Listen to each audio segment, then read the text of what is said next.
There are my radishes that I planted a few weeks ago. They're sprouting real well. I need to thin them, and I don't like to, throw anything away or kill it if it's growing. So I'm thinning them, putting them into more pots. And my husband loves radishes, and I canned some before, so I'll probably can some again. You see I'm putting them in, that's a potting mix that I'm putting them in there. In a previous video, when I first planted them as seeds, I showed how I put bone meal and blood meal and ash in the dirt, mix it up real good, and that usually helps them grow pretty well. And then now, like I said, this is potting mix. I did not add anything to it this time.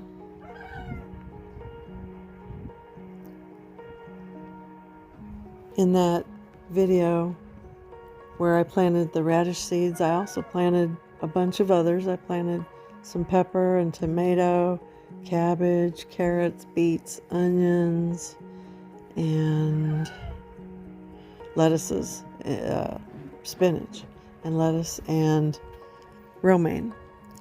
And a lot of those are in pots similar to these pots that you see, and then I also have them in some reused deli containers. The lettuces and the spinach don't really need a deep pot like that, so I put those in the deli, like a rotisserie chicken comes in kind of, and got those going. And then I put some nasturtium flower seeds in some reused pots from plants I had purchased in the past, the small pots that you get when you buy some seedling plants.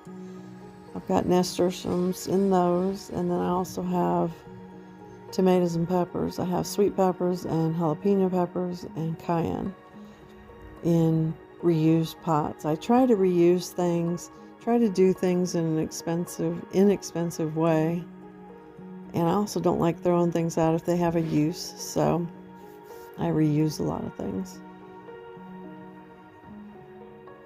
The nasturtiums will go in the garden when they're about 6 inches tall, and they also grow well on those cattle panels.